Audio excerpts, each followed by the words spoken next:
And he's like, if you were in a truck, in the back of it with a skirt on and a tank top, and I asked you to jump out, like while they're driving, how would you do it? I just looked at him and was like, I have no idea. And he's like, I'll work with her.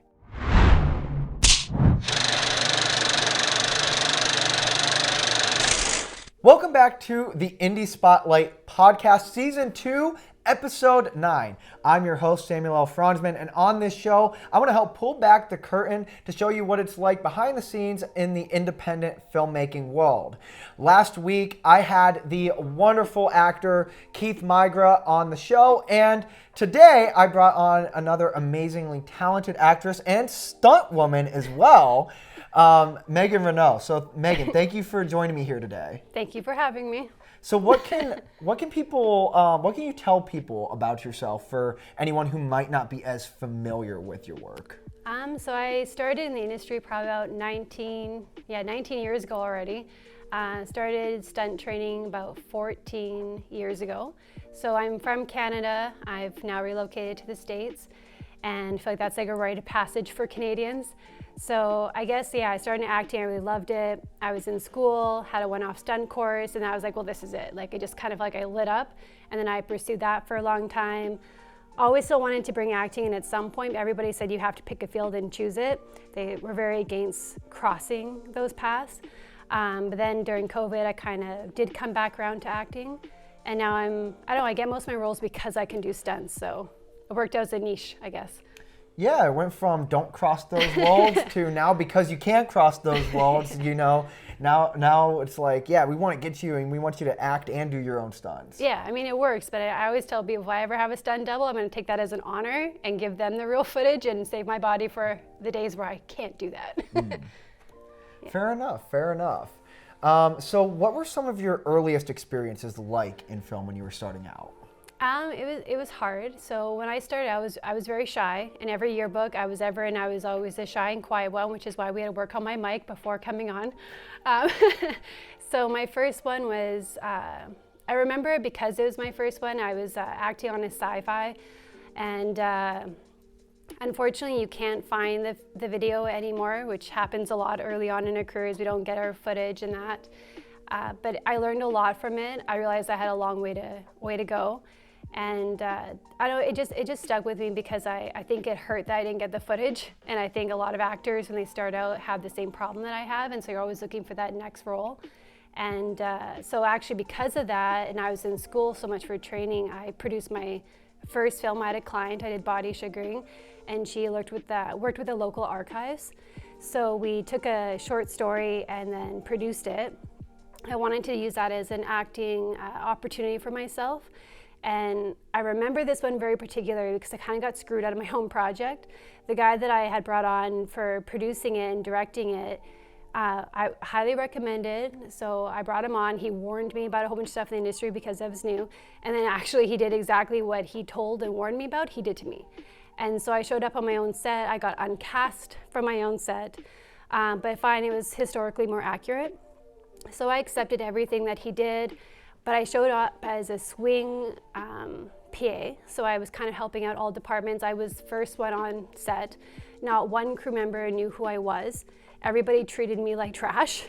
I didn't really care because I kept reminding myself I was here for the film.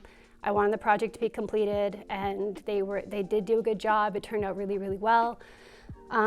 So I think from that, it really took me back, and I started working more on my training, and at that point I got into stunts, so I was kind of like, whatever, I'll focus on my stunt career. So I don't know, I guess the business side of it, it was a hard lesson to learn that just because someone pretends to be your friend in the industry, they're not always your friend. So shitty early first lesson, but it stuck with me. And I also realized that, as people found out that I had involvement in the film and I was the reason they were all there, it just kind of turned around, and a lot more people started bringing me out, understood that I was actually more important, I guess. So I don't know, it was a hard lesson early on, a lot of them, but I learned from all of them, and I think it's made me better at everything I do. Yeah. And you know what? I think that's a great point. I don't think a lot of people like to talk about some of the negative aspects of it. And I always bring up networking on the show. I always Yeah. talk about the importance of knowing as many people, but there definitely has to come with that grain of salt of you have to be careful who you trust in the Yeah. industry. And not even just the industry, just life in general. You got to be careful who you trust. It's great to network, but I've seen it happen too, where somebody who you thought was somebody is not who they say they are. Yeah. And you have to learn that the hard way. And I think learning that early on in your career and just the fact that you bounced back so much is a testament. And I think that's the real takeaway is bouncing back and keep going and don't give up. I mean, I have to give my mom a lot of credit for that because she was always like, don't play the victim, get back up. It's, it's our family, it's our blood. You don't be resilient. But I think it was more of I always took myself out of it. And I like to, even in the moment, I might get emotional and heated. I'm a female, I get emotional. But I always try to come back around and look at what I did take from it. And I always do try to put that in my back pocket. And sometimes I'll forget and it'll bite me in the ass again in the future. But I do like to take something from everything. So it doesn't matter if it's good or bad. It all has value. So. Absolutely. I always say that too is you can learn a lot from being on a good set. You can learn a lot from being on a bad set. You learn from your successes, from your failures, and you always continue that. Yeah. So I want to kind of shift gears and talk though about your stunt work. Yeah. Because how did that start is what I want to know. So how did you get involved into stunts? If you started out just acting, where did that transition come from? So I think I was not the kid who watched a ton of movies. There was chunks of my life where I wasn't a viewer. I was the player. I was out there doing stuff. So I always liked active stuff, sports, jumping on trees, climbing trees, anything I could do. I was always outside. I wasn't an inside kid. And movies that I would watch were always action-based. And I remember I was watching The Transporter with my dad, and they were, he was jumping around doing all this stuff, and I was like, that's movie magic. My dad just kind of looked at me, but it was like I could already see that it was stunts, that I wasn't mesmerized by the action and what the story was showing. I knew what they were doing. And I never put two and two together, ever. So like I said, I was in acting school, and we had this one-off stunt course. Well, I was recently in my first bad car accident, so I had no business getting into stunts. And it was Stephen McMichael had a weekend workshop, and I went to it, and I couldn't participate because my back injury was so bad that I couldn't really walk much as it was. So I actually observed the class. I didn't even participate. So I found that really informative, and I don't know, I got excited. And there were two athletes in there that were parkour athletes. And the stunt coordinator, Stephen McMichael, he was just blowing them up, super interested. They were just amazing because they were parkour athletes. And I was like, well, what the fuck is parkour? I have no idea. It was so new at the time. And so I kind of went that route. That's where I started. Again, had no business doing it with my back injury. My doctors were very angry with me. And I didn't really care. I was doing it anyway because I was passionate. And so McMichael actually asked me a question in that class because we had a Q&A after type thing. And he's like, hey, I'm gonna ask you a question. And he's in front of the students, and again, no experience. And he's like, if you were in a truck, in the back of it with a skirt on and a tank top, and I asked you to jump out, while they're driving, how would you do it? I just looked at him and was like, I have no idea. And he's like, I'll work with her. And I didn't really understand. He's like, because you weren't overconfident, you weren't trying to sell me on anything, you know that you don't know what you're doing.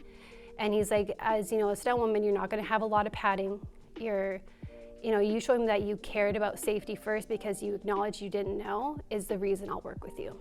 And it took me years and years of training to the point where, I was gonna go back to school I was going to do kinesiology because I was so into parkour and movement that kinesiology actually would benefit understanding my body. And then Steve actually called me and he's like, I have something for you. And I actually almost turned it down. I was like, I don't know, I was ready. This is in 2017 because I got the role in 2018. And I turned it down. I fell in love with the training. And he's like, I wouldn't have called you if I didn't think you were ready. So I was like, great. He's the wonderful question of stunts is, what's your height and what's your weight? I was overweight. My gallbladder was failing. And I had to lose 38 pounds in 8 weeks.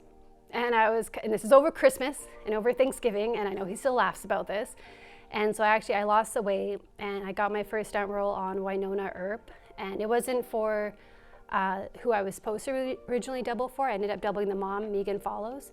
So it was a really interesting kind of way into it, but that's what got me my boots on the ground in film, so to speak.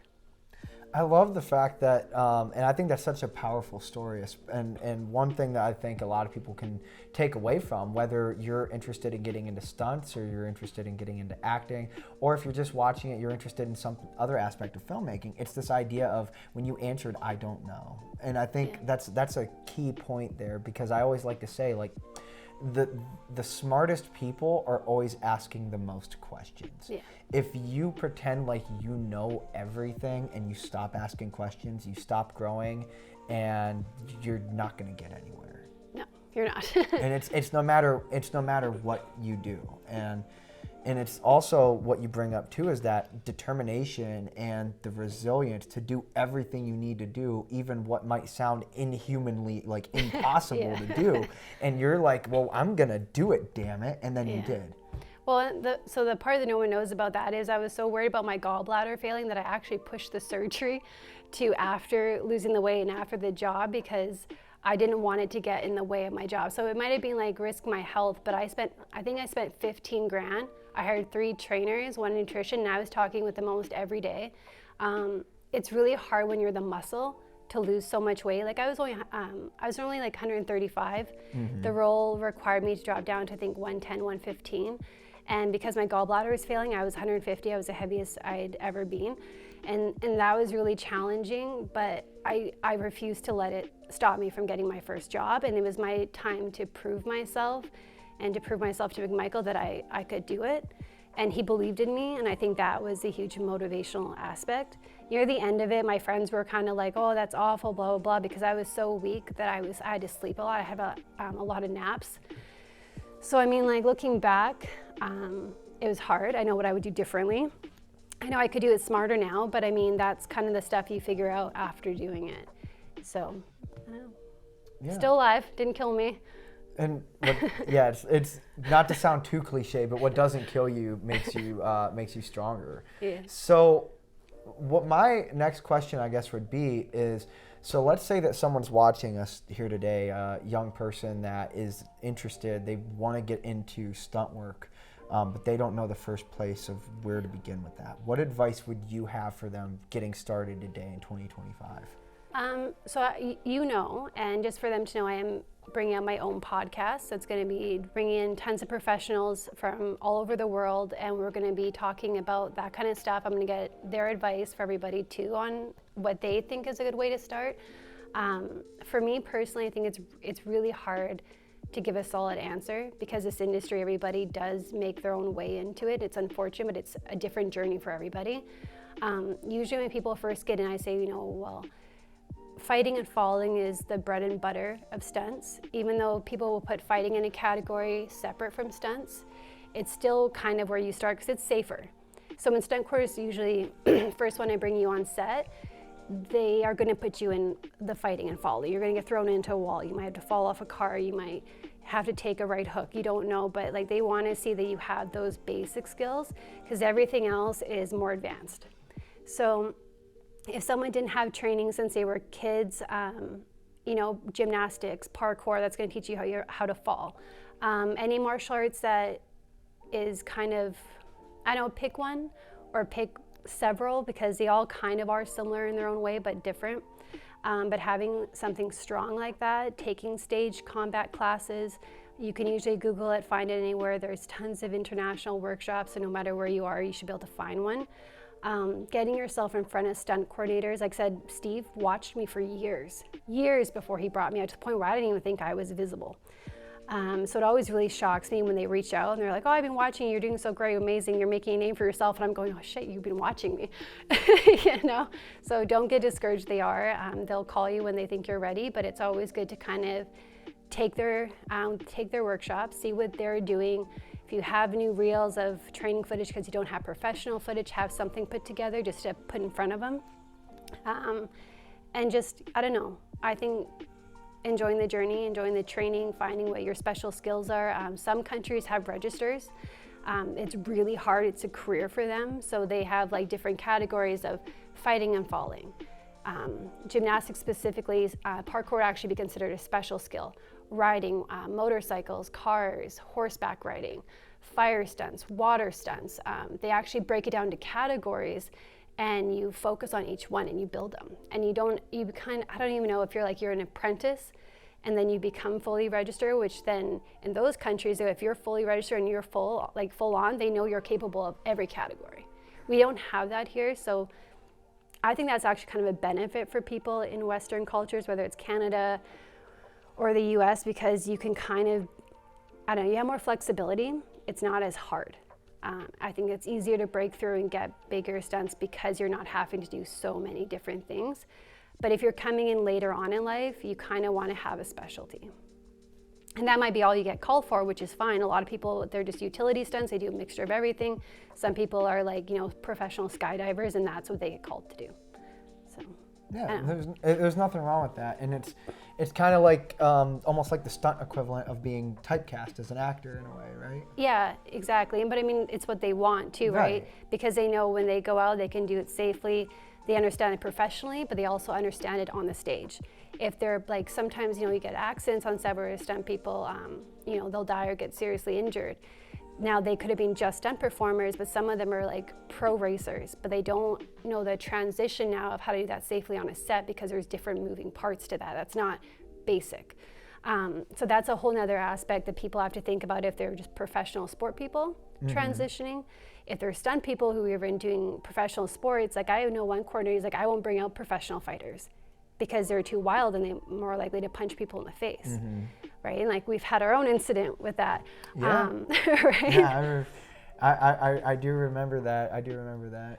Right, it's just a matter of control. Are you a professional fighter that has control that you're never going to hit someone, like you're going to have that like buffer zone? Right. Or are you somebody who can't control? So that's part of the aspect for someone professional who can transition to stunts or stunts that can transition professional. Those are things they look at. Right. Yeah, I think those are all great points. If you have, a loose cannon MMA fighter coming in that, and once again, it's if they come on to set and say, oh yeah, I know what I'm doing, I don't need any coaching, run. It's a pretty big red flag. Yeah. And then you usually know if you're a stunt performer who over qualifies himself on a set, like say you can dirt bike and then you can't dirt bike, and now you've wasted time and money in production, especially on big productions. You not only made yourself look bad, you made the stunt coordinator look bad. That could affect them getting work or being trusted to bring on the right people.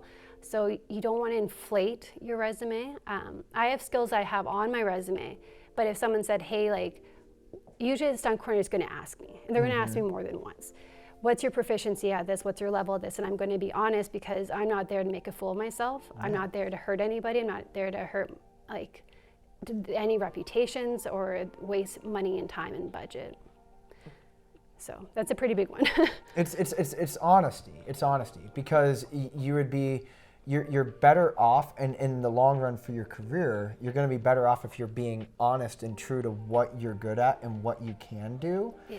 And then that way you get seen as a reliable person that can do those things versus that you're going to try to, let's say you try to say that you can drive and you can't drive, and you're going to, it's going to come out on film. Exactly. So I guess if there was like one big takeaway, it would be true to yourself, be true to what you know.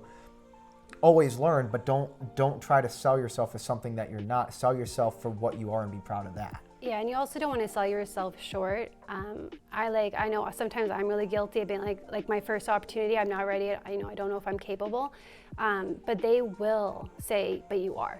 You will get validation, or you have to push yourself out of your comfort zone. Usually we do that in training. But sometimes people will recognize that you're further along than you think you are, and you will get that push to go further, and then you'll actually surprise yourself. But I've been on set too where, after COVID, I was on Black Summer, and Adrian came up to me and he's like, hey, we're gonna do this. It's kind of like parkour. You're running, you're a zombie, you're chasing him. And you're gonna leap over here and do this. And I was kind of stiff, I'd been training for a bit, and I was like, I don't know if I can do that. And first of all, he was like, first of all, don't say you can't. He's like, how you want to word that. Again, the stunt coordinators are very particular on how you talk to each one of them. They all have very strong personalities. They don't want to hear I can't. They want to hear you say, can we do it this way? Provide them options versus saying you can't. And I'm just lucky that a lot of my stunt coordinators are really good people that I worked with, and they haven't bit me a new one or got mad at me. But it was kind of like, yeah, okay, you're right. Like, can we do this? And they on one of the things they just gave, I don't even know if it was like a little stump or we just found a different movement around the obstacles. But it was just because I was stiff. It wasn't that I couldn't have done it before. I was just being mindful of the fact that I didn't know exactly if I could pull it off the way they wanted to. So we found an option that worked. Yeah, it's awesome. So I want to kind of shift gears a little bit. So back into acting. So as an actress, how do you prepare for a new role? And then what's kind of your process on developing that character? So that's something I'm still developing. I don't think it ever changes because there's so many different acting techniques and you kind of play around with them. I always get trapped a bit with method acting just because I think I get my head so wrapped in my character that sometimes it's like it bleeds an offset, and I try to not do that. But I used to almost over prepare, but that was because I didn't have a lot of in front of camera time. So I felt like, so you need to have roles to test what you're doing and see what works and what doesn't. So the more roles you get, the more you can be like, well, that didn't really work. So I kind of, I used to over prepare, and then I actually almost completely threw everything out the window and kind of did what I did with stunts, where you train. Now you're on set, you're doing the role, throw it out the window and just go. But now I'm trying to kind of find a way where I'm doing both and what works for me. So I think it's still developing because I haven't had enough roles to really find what I like yet and what works. Yeah, I think that's great advice because I know I've talked to a lot of different actors so far on the show, and everyone has a different method. It's something different that works for them, and it's not going to be one size fits all. Like some people are going to be a lot more of a method actor, and some are just they're like I'll get into character when when you call action I'll be in character, but otherwise if I go too hard I'll wear myself out. I've seen that too. Yeah, you can definitely get into the trap of getting yourself exhausted because I used to model a lot as well, and after an hour or two of shooting and there's already been 1,000 pictures, I'm exhausted. And even the camera guy would be like, I can tell by your eyes you're done. And I'm like, yep, I'm done. I think we can wrap it up today. I think it's the same on set if you're not conserving your energy because you are too in the world. I think it is exhausting, and that's why when actors can go back to trailer or step off set while cameras are setting and stuff, you get a chance to recharge and relax and not take it so seriously. I think there's also a difference between theater actors and film actors, right? And Meisner technique, method acting. I love Meisner as well. So living truthfully under the imaginary circumstances. And if I find one of the directions you gave me one day is we were already a couple of scenes in, you're like, I want to be crazy like Harley Quinn. I didn't find where that lived in Catherine because I hadn't been playing her that way. So I did take your direction. We did do it, but it was different. We did it my way, we did it your way. And you picked the best option that worked, but it's stuff like that where, I don't know, that kind of stuff matters, too, where people don't always think about it, or actors don't always which way are they going with it, because you can't all of a sudden shift your character in a completely different direction halfway through. Because then, that's a continuity thing, and well, why did her character shift? Is that something that was chosen? Was it, it's a part of her character arc? Acting is very complicated. And I think that's we could probably spend an hour just talking about acting technique and what role and why that came out, or or a director who lets you have creative leniency. And I think that's a huge part of what you gave to people. Same with Keith said on your show, just having to make sure the points cross, addressing what you have to do in the script so there's continuity, but then also getting to play with it. And even when I slammed you know, the sign on the window, I asked you for that and you let me keep it. That was amazing. I mean, that looked amazing, and it was perfect too. And I'm glad that story is cool, because we had this idea of you throwing something, and like, well, what are you gonna throw? What are you gonna smash? And I was like, look, no matter what we do, it has to be something that is safe. So I know someone brought up the idea of, you know, like a glass being shattered. I'm like, nope. I'm not touching that idea with a 10-foot pole. We are not shattering glass up there where everyone's walking. That was like, no. Someone had the idea of smashing one of the skulls, because I mean, they got lots of skulls there at that farm. There's so many. I think all their cows, they keep the skulls. Anytime one of their cows dies, they keep the skull. So we theoretically, that could have been an option, but then why? Yeah. You know, like what's the significance there? And then when you had the idea of like, you know, take the sign and don't, instead of throwing that sign down, because my mom and I came up with the idea of the sign, like what would be cool is like one unified family, and that, because that's what Jeremiah says, and it's like this idea of like the families being broken. What if you're throwing that down? Then you say, no, let's slam it on the door. And the shot was so clean. I mean, you've seen in the movie, his obviously, face right there, and it's, and it was that moment of you're throwing his words back at him. Yeah. You know? I know, I'd be like, just trust me, just let me try. You're like, okay.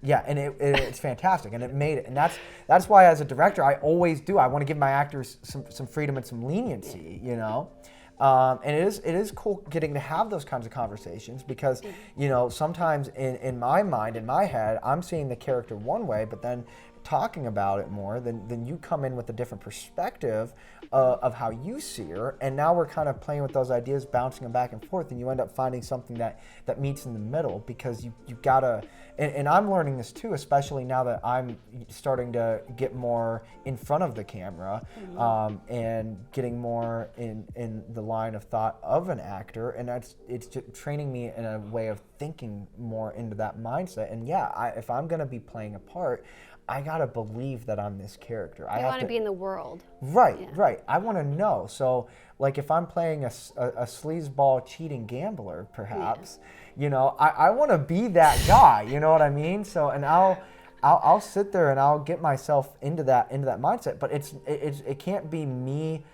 pretending to be Paulie the cheating gambler. I need to be Paulie the cheating gambler. Well, you never want to be caught acting. Right? Exactly. Exactly. Because then bad acting is when you can tell it's acting. Yeah. When you get lost into the world and you believe what's coming out of their mouth. You believe the characters. You forget that you're watching a movie. Yeah. That's good acting. Yeah.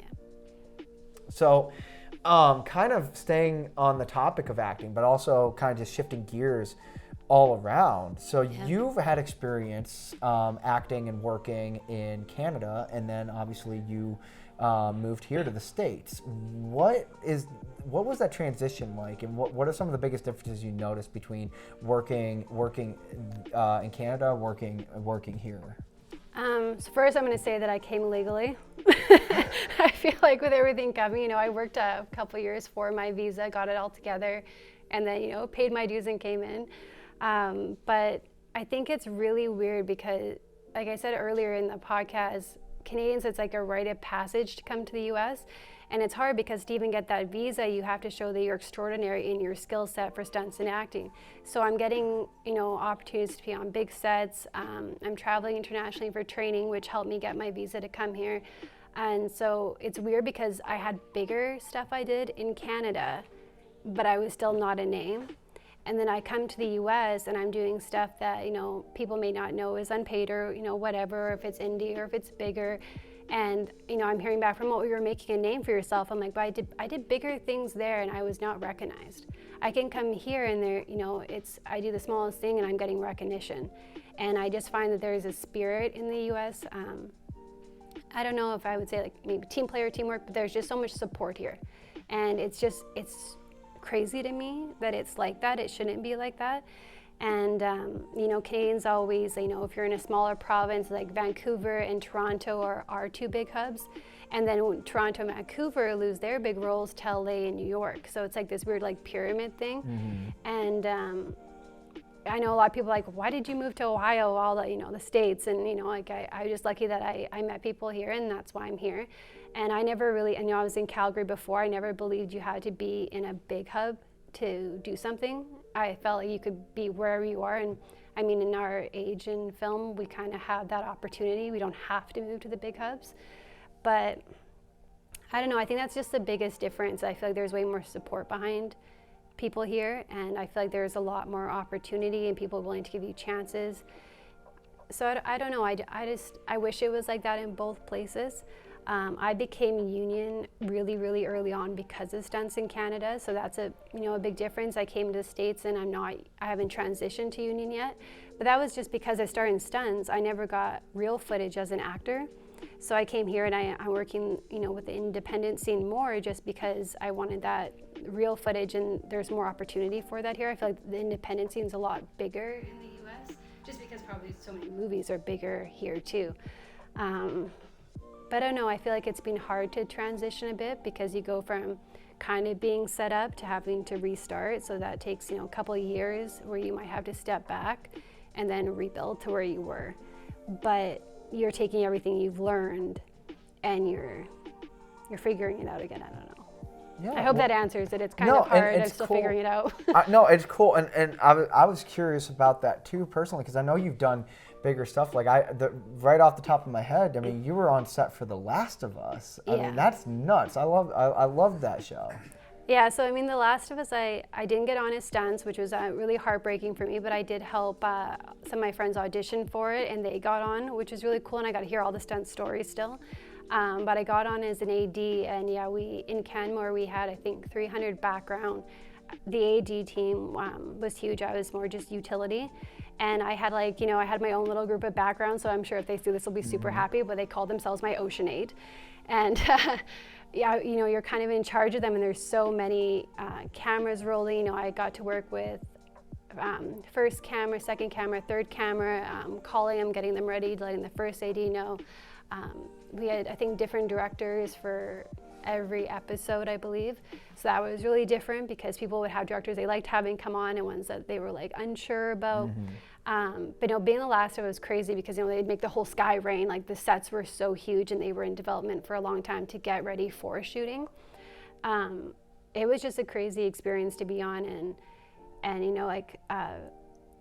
all the casts are really friendly. I mean, when you're an AD, you get lucky because you get to do so much and you're a part of so much on it. But it was just, you'd have stuff exploding over here, rain going off here.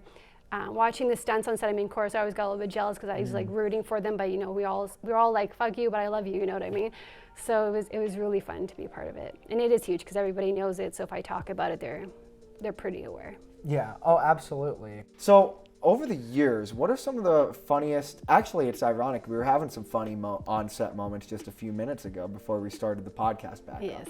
But over the years, what are some of the funniest or just most interesting moments that you've had on different movie sets, whether as an actress or stunts or another position? So I have one story that's probably beats them all. So when I was stunt doubling for Jan Arden on the set of Jan, I had to wear, she's got big boobs, okay? So I had to wear 3 bras. I had insert boobs I have to put in. And you remember, I didn't really know Jan super well. So I'm outside of the trailer, totally done up as her. And we looked makeup artist did an amazing job. I looked like I was related to her, if not her. And she comes out and I was just kind of like, "Do you like my boobs?" And she was looking at him like, "You want to touch them? They're yours, they're not mine." And so she comes up and she grabs my boobs.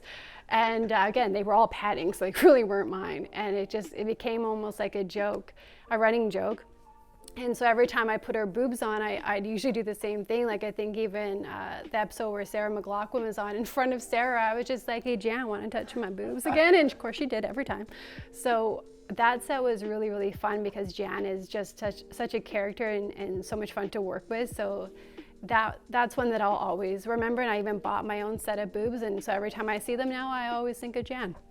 There you go. There you go. Just always have the commemorative boobs to remember the fond memories. I'll have to put them in one of those box things on the wall eventually, where it's a picture frame, but it's big enough to put them in. Yeah, and have just sign my boobs. Literally and then have a little golden plaque under it with the nameplate on it, Jan's boobs. Yeah, Jan's boobs, not mine.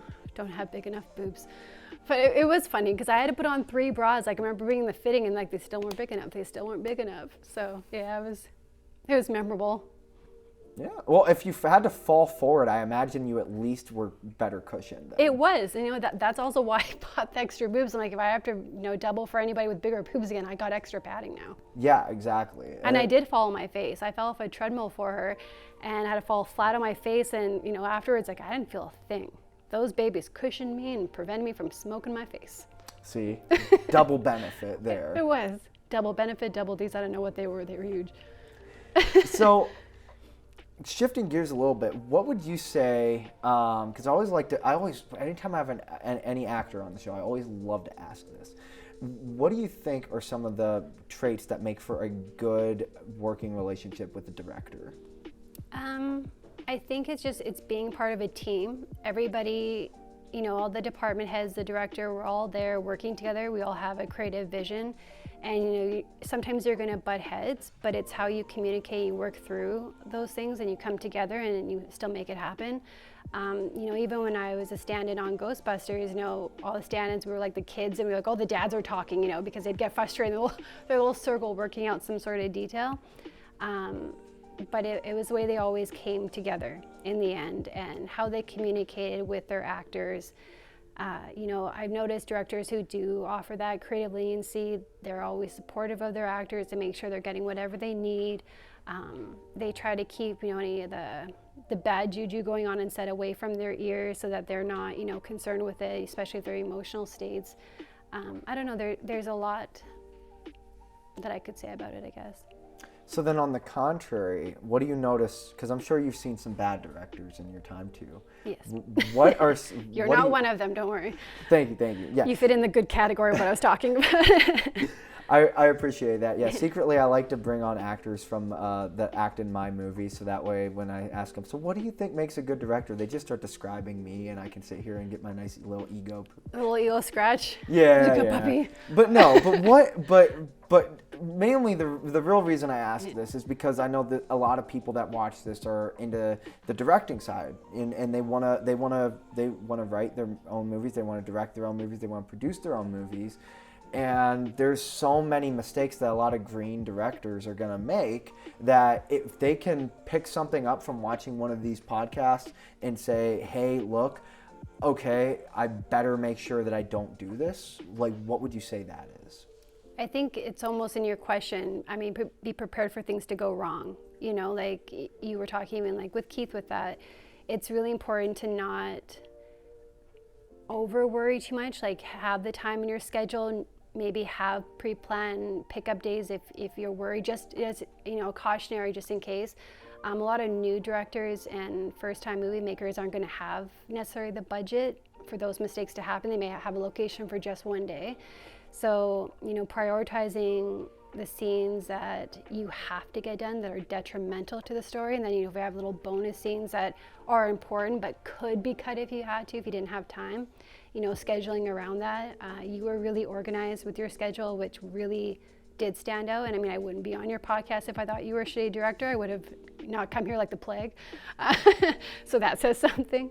But I think just not beating yourself up too much, being a bit more stepping outside of it, and maybe, is this something that I can continue to do? Being realistic with yourself. I don't think, just because we're doing fantasy, live in a fantasy, you got to be realistic. This is a business. Directors are, you're directing, you're in the business of filmmaking. So you're going to want to experiment, early on. I think that's why starting with short films is probably a benefit, because you're doing small chunks to know if you're capable and where you can push more, what you're lacking, where, who you need to bring onto your team to fill in the gaps that you don't know. So I think just it's a nice time in the beginning to kind of find your crew and who you work well with. Yeah, always learning, always experimenting. Mm-hmm.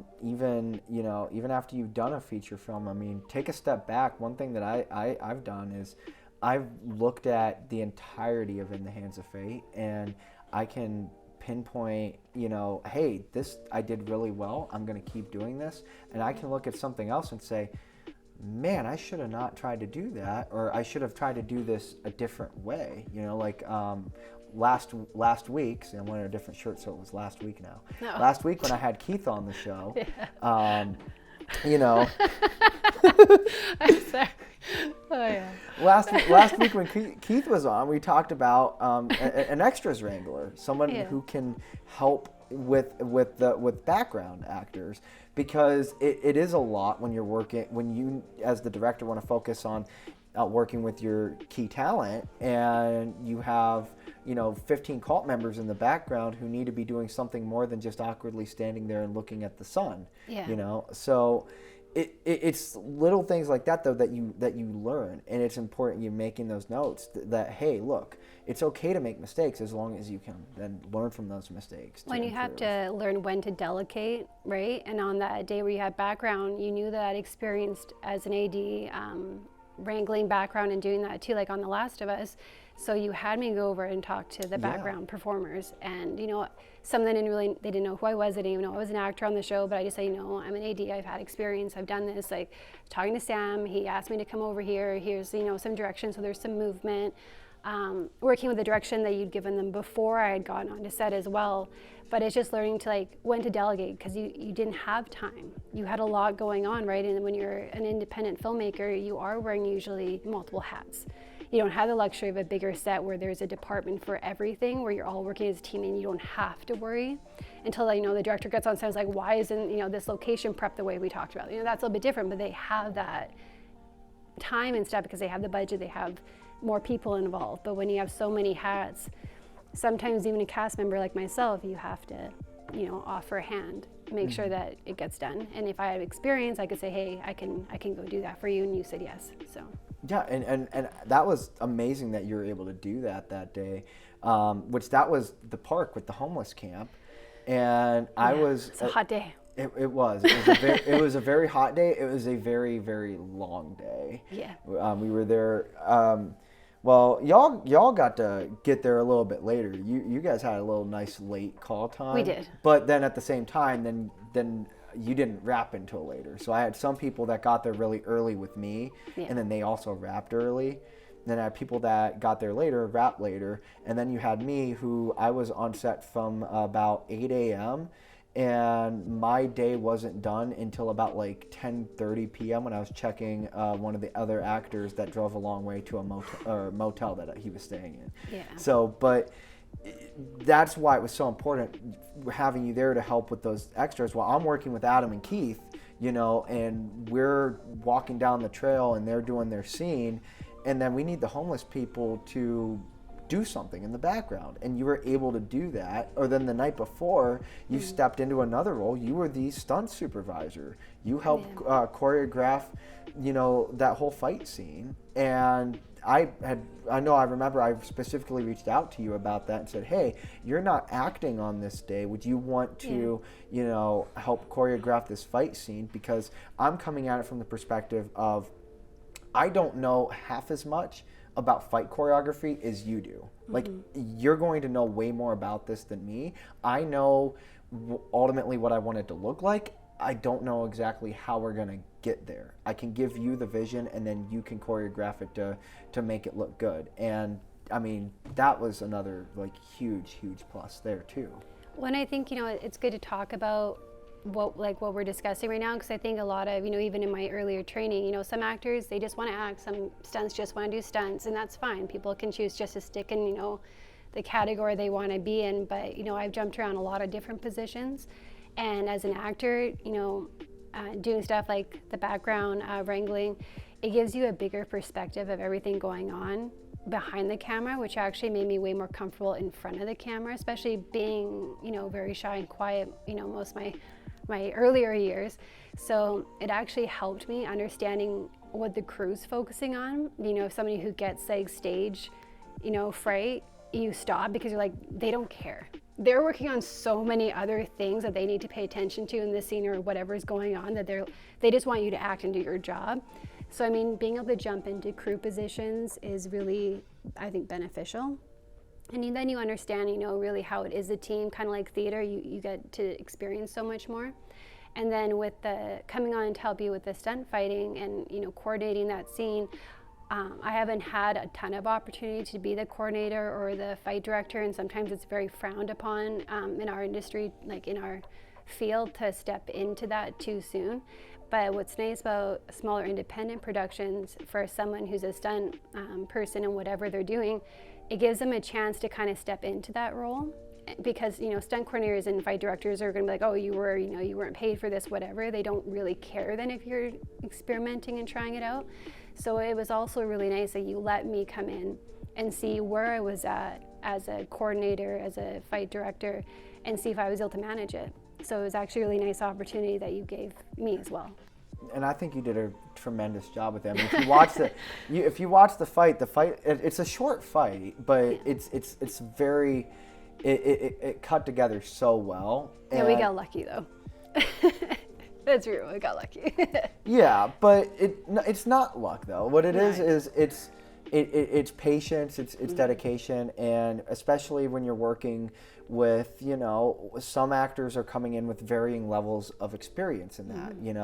You might have an actor who's like very specially trained in stage combat and in real combat even, and can do that. And then you could have another actor show up and, he's young, he's getting started, maybe he doesn't know as much, and it's about, and you did such a great job, like just patiently working with them and getting it to that point where when you watch the movie, it comes off, it's a very, very good fight scene, even though it's only like 30 seconds long. It's a good 30 seconds. I mean, there's a reason why on a lot of big sets too, they call it like fight day or stunt day, because it's usually like, a movie can be the big fight scene, and it can take, sometimes they have the luxury of weeks of rehearsal.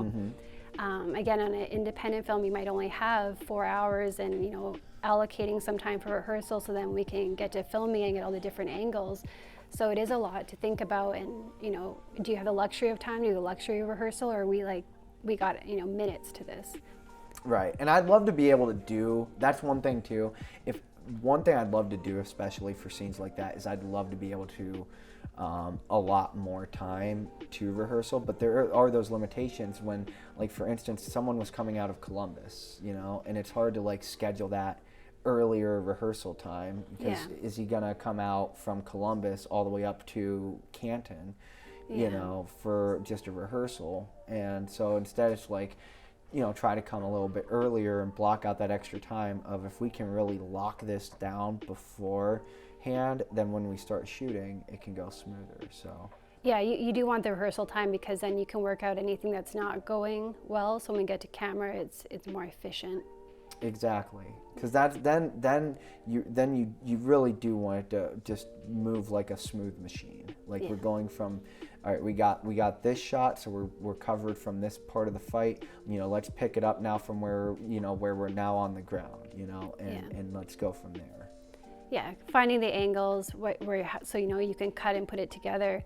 And selling the shot, because a lot of times too, as a coordinator, especially if you're like, I'm the only one doing it, I want to be able to push the mats under for when they're falling or whatever too, and then I have to come back to camera and make sure that the hit sold something that you might miss as well when you're looking at the footage, and then I can be like, well, that punch didn't connect, or like when we did the one stunt day and his feet came up in camera, so I had to make sure he tucked his feet when he got pulled. So there are little things like that you have to be watching for as well, along with safety, and there's a lot for sure they have to look at. There's absolutely a lot. So I guess we kind of covered most of what I wanted to talk about, but I have to ask that $1 million question to you now, and you've had some time to think on it. So you're on this desert island, and does it have to be desert? Could it be like tropical? It could be tropical. Okay. I don't know. Someone in the past, we've debated whether or not everybody's stuck on this island together. So actually, it was when I had Heather Bales on the show. She said that, I thought we were all supposed to be on the island together, so we all get to share the movies. And I said, well, that's bold. But then I thought about that idea, and I thought, we'll see about that. I don't know how I feel. Yeah. So we so far would have 2 copies of Django Unchained, though. I can say that. Nobody else has duplicated a movie. That's good. So, but let's, for now, I haven't decided if you get to share the island or not. So let's suppose that I'm alone. You're alone. Okay. And it can be a tropical island. Okay. What 3 movies are you going to bring with you? It's the only 3 you can watch the rest of your life. So I have a question. Did I go to this island by choice? Yeah. You didn't go to the island by choice, but you were on a boat and you were on the boat by choice and you took the movies. Okay. So you chose what movies. You're on the boat. You think you're gonna just watch these movies while you're off to sea, but then the boat crashes into the island, and then the lone survivor with these movies. You're cast away, but instead of a volleyball, you have 3 DVDs. Okay. And you and said a magical DVD player that happens to be there on the island already. Someone else already had a little setup going, and it's Someone like, else already I found had it. Tarzan's parents' home or something, and it's all set up for me. Yeah. Okay. And then the other question, you said for life. Now, am I going to make it off this island? Because this is going to influence my choices. No, you're here. This is where you're gonna retire. This is where you're gonna grow old. This is, So I'm going to die on this island. Yeah, you could have a very long and prosperous life on the island, but that is gonna be your final resting place. Okay. So the only reason I asked that is I did have some time to think about it. I'm like, okay, well, if I was stranded on an island, I would want to be motivated to get off said island. So I had to ask you that because I would have chosen Lara Croft, Tomb Raider with Angelina Jolie. She's an intelligent, military-trained, strong woman. She's a survivor. I would have picked Hunger Games, the first one, because it goes over even most, the contenders are going to die from natural causes. And she's more street smart, but she's a survivor. So those would be very motivational movies for me to get the hell off this island. And then my third choice would be Ace Ventura, When Nature Calls, because I'm probably just going to go crazy on this tropical island. I'm going to have all the animals. So those would be like my 3 choices. I have 2 motivational and 1 if I decide to lose my mind, because I might just end up being a crazy old lady anyway. But if I had to stay there for life, I'm a big fan of Princess Bride, and it may be like my little, sad story crybaby one that I would watch. So I might have to switch out one of the first 2 for that one. So I still have 1 strong motivational one, my comedy one, or I might even pick a horror movie just so I'm not alone anymore. Put some paranormal stuff on there so I'm There you go. I don't feel so alone. I don't know. I'm not going to Wilson it, so. There you go. There you go. So your answers had to influence that. So yeah, if I was stuck there for life, I'd pick one horror. I don't know which one I would pick though. Something paranormal, because that stuff freaks me out. So I don't know. Maybe Adam picked The Shining. that would be something Adam would pick. That's his fun fact about Adam. That is his all-time favorite movie. I did not know that. It is. I guess I should watch your podcast, Adam. I'm sorry, I've got some research to do here now. I don't know. I might just pick the original Paranormal Activity. It's not because it's my favorite. It's just the one that comes to mind because I really do stay away from paranormal movies. And then still keep my comedy one with Ace Ventura, so I can go crazy and happy with animals. And then yes, I'd probably still pick the Hunger Games for the one that I'd like to give myself some hope. There you go. Awesome. I always love the perspectives. Everyone comes into it with, like I said, Heather came into it with the mindset of everybody's on the island Not together. wanting to be alone. So she was trying to purposefully pick movies that nobody else picked. And I was like, I haven't decided whether or not, maybe one of these days we're going to do a special where I do put everyone on the island together. Oh God. Make it Would almost we all like survive? a battle royal. I don't know. But Island Royale. no, but I might do a fun thing whenever I wrap up with, I don't know how, I haven't decided how many episodes I'll do, but for season 2, just do every single movie that's going to be on the island, and do something like that of, these are all the movies that people pick. You could almost do little montages of having everybody's movie, and that's how we die. It's like within our movie story on your island. That would be wild. Just saying, nobody steal his idea now. See, I love it. I love the creativity. So real quick, before we end things off, Megan, where can people follow you on social media? I think most of my social media is under Lucky Megan 13 because my luck has always been great, but that sounded more positive. But on Facebook, Instagram, I use those 2 probably the most. My podcast when it comes out, but I'm not too sure all the platforms for that yet. I do have a Twitter account. I do not use it very much. I don't use Snapchat very much. I'm very bad at those. I don't use TikTok very much, so I'm kind of, Instagram and Facebook. IMDb, obviously. Perfect. Awesome. Well, I want to thank everybody for tuning in to Season 2, Episode number 9 of the Indie Spotlight podcast. If you're following us or if you're listening to us on Spotify, make sure that you follow the Indie Spotlight podcast. For those of you that are watching us on YouTube on Frons Productions, make sure that you like this video, that you subscribe, that you turn that bell on for notifications so you don't miss any content here about independent filmmaking on the Frons Productions channel. But anyway, guys, until next time, as always, that's a wrap.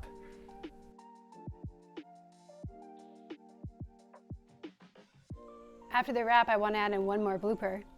You can add a blooper. I would pick In the Hands of Fate for my revenge story on the island. There we go. See, Because the sand, is it gray or is it white sand? Is it pink? Is it blue? It could matter. I haven't chose the color of the sand. I'm not prepared for these kinds of questions. Nobody is. When you ask somebody if they're stranded on an island, the first question they ask is, am I there for life or not? No shit, you're there. What the hell? The question says the question. I wanted to trip up the questions. This is what she does though. Like, if she was an improv, done. Well, is the joke supposed to be funny or is it supposed to be banana? So what are some of your favorite hold on, I can't keep a straight face now. Sorry. Okay. He's thinking about you in the shower again. What are you doing, Keith? Thinking about this chicken in the shower. Oh my God. I got blooper reels.